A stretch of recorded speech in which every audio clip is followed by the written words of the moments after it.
You cannot defeat the ego. No one has ever defeated the ego.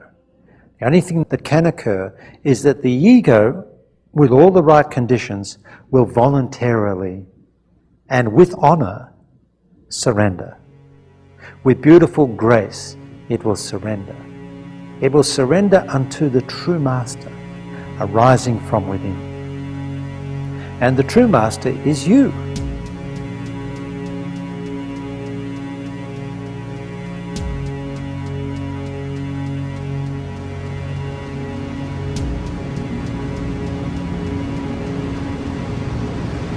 Because we don't normally recognize that what we are is this inner quality of being, we keep looking for some thing we can call the self.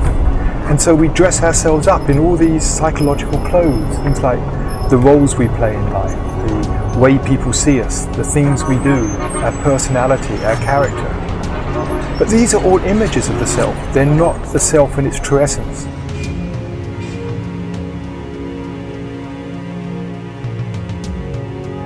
Even God cannot defeat the capital E, ego.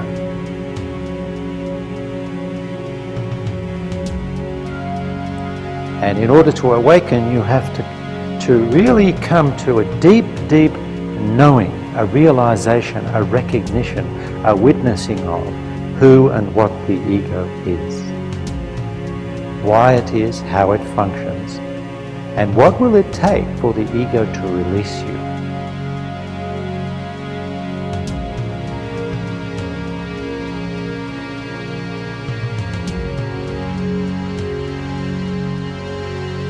So we have to own and acknowledge and confess how we're functioning as egos, lost in separation, always wanting more, never satisfied. This is not enough.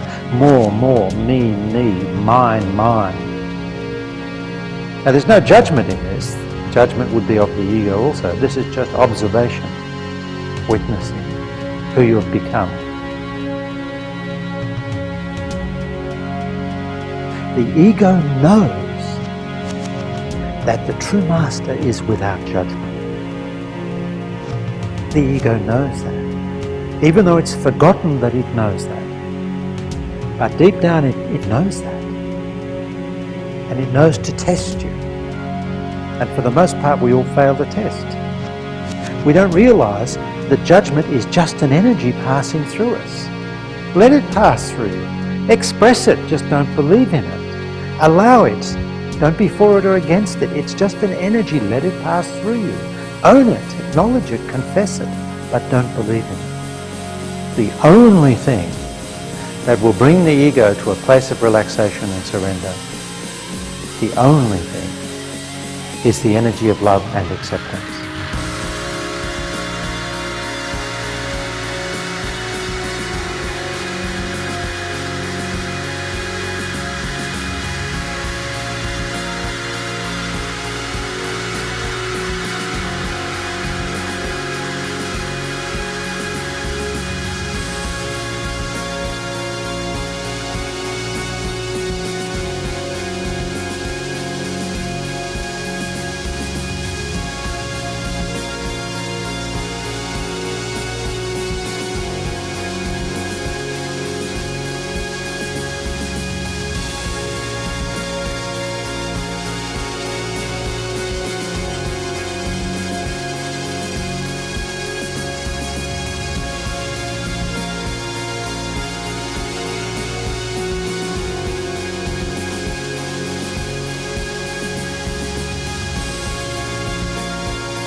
The ego is the worst confidence trickster we could ever figure, we could ever imagine, because you don't see it. And the single biggest con is, I am you. The problem is that the ego hides in the last place that you'd ever look, within itself.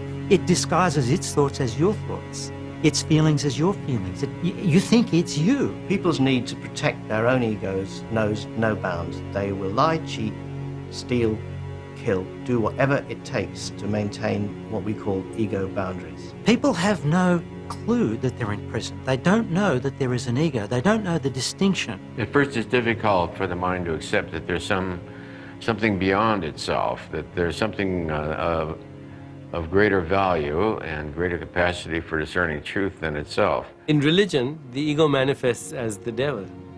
And of course, no one realizes how smart the ego is because it created the devil so you could blame someone else. In creating this imaginary external enemy, we usually made a real enemy for ourselves, and that becomes a real danger to the ego, but that's also the ego's creation. There is no such thing as an external enemy, no matter what that voice in your head is telling you.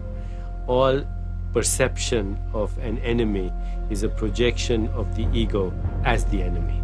In that sense, you could say that 100% of our external enemies are of our own creation. Your greatest enemy is your own inner perception, is your own ignorance, is your own ego.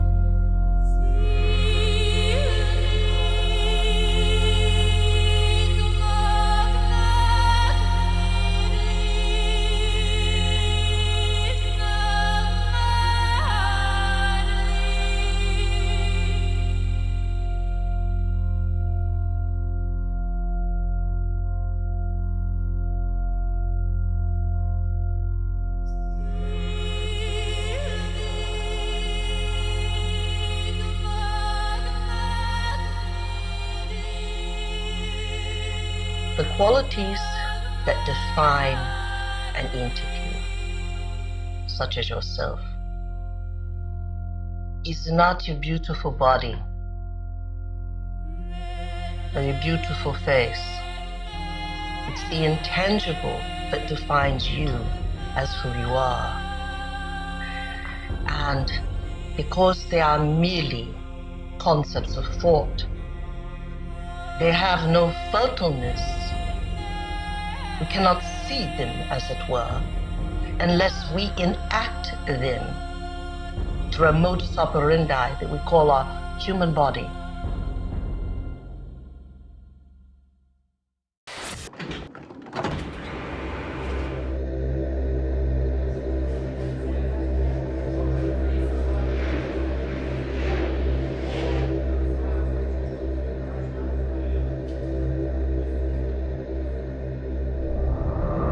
Our minds and our egos are so dominant in our lives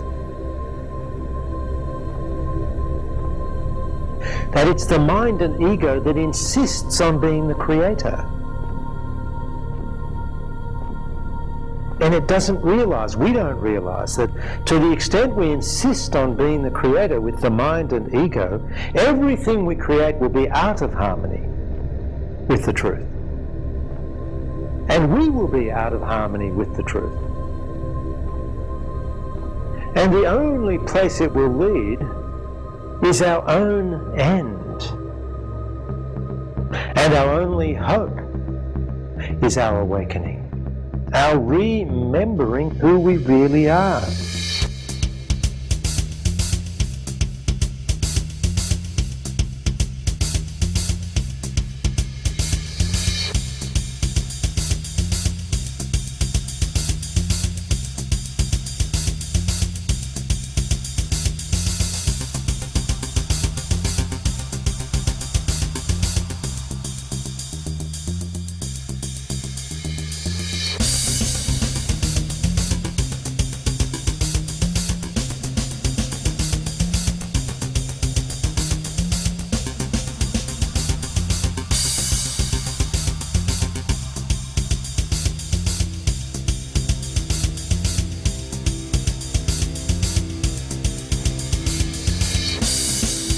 The truth is alive and awake in every one of us.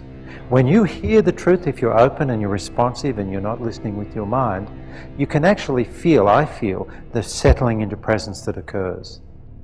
The opening into oneness, just hearing the truth. The truth shall set you free. And the truth abides in each one of us equally. You cannot get the truth from outside of you. You can hear it from outside of you, but you can only know it from within.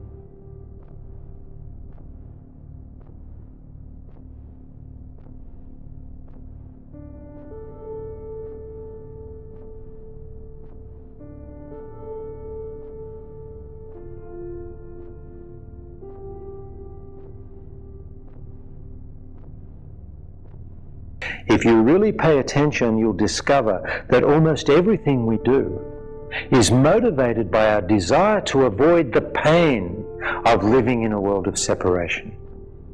It drives us relentlessly through our unconscious life.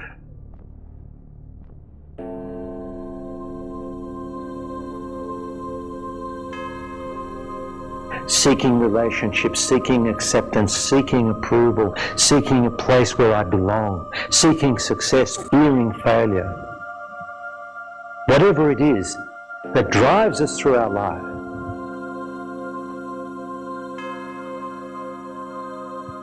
How many of us stop long enough and are present long enough to really feel into who am I and why am I here?